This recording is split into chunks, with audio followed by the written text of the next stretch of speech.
Дальше біздің обзорымыз жалғасуда. Алдарыңызда 2017 жылғы К7 комплектациясы. Limited полный комплектацияда машина. Передний дистронигі, парктронигі, передний камерасы, 18-дік баллон, в круг 360 камера, бесключевой доступ, төбесі машинаның панорама, полностью электропакет, память сиденья, плавающее сиденье, мультируль,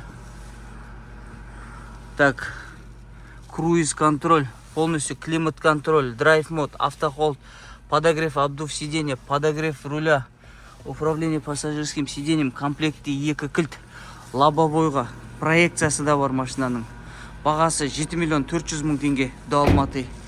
Под ключ есептеген кезде так 11 миллион 400 мың теңге шығады.